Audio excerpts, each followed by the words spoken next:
Hey guys, welcome to Bastion Time. I am your host Bastion. This is Nintendo News. Let's get to that news. Nintendo has been accused of being not really with the times as far as how to appropriately market their games and whatnot, but they're ahead of the curve these days. So recently, of course, they dumped the new Zelda Wii U trailer out of nowhere on the Game Awards. And now, out of nowhere, we've got Mr. Miyamoto visiting various famous YouTubers and appearing on their channels. So there's this great video series called Nummies, where the hostess will try to create video game themed treats, and I've watched her things many times. I even tried to make her Dr. Mario cupcakes for a friend of mine, but I'm not very good at that kind of thing, so it didn't turn out so well. But anyways, the point is she's very delightful, very adorable, and she's got Mr. Miyamoto on her show testing out her cooking.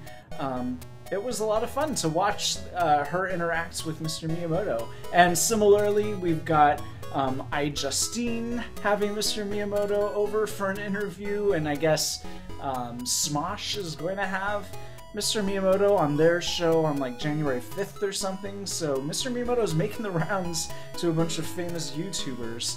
If only I were a famous YouTuber. Ah well. And speaking of Mr. Miyamoto, he had some interesting things to say about Zelda Wii U, which is kind of interesting to me because he's not really actively involved in the Zelda franchise anymore. He's really left that completely over on Mr. Inuma's plate, but he does check in from time to time and still reserves the right to upend the tea table, as he is wont to do. But what he was talking about was the fact that because this world is so massive, you might think like, oh, it will still have like a linear plot or something like that, and he's saying basically no, that yeah, you will want to go from one dungeon to another dungeon and so on, but that along the way, because the world is so massive, you'll have 50 different things that you could possibly choose to do if you wanted. And so then you might, it's being designed with the idea that maybe you don't want to play for too terribly long each day, so maybe today you might just want to go take care of one of those 50 tasks. And so it sounds like it's more of a modern sort of game in that regard. Very interesting. Anyways, that is it for this episode of Nintendo News. See you guys tomorrow for more news. Bye, guys.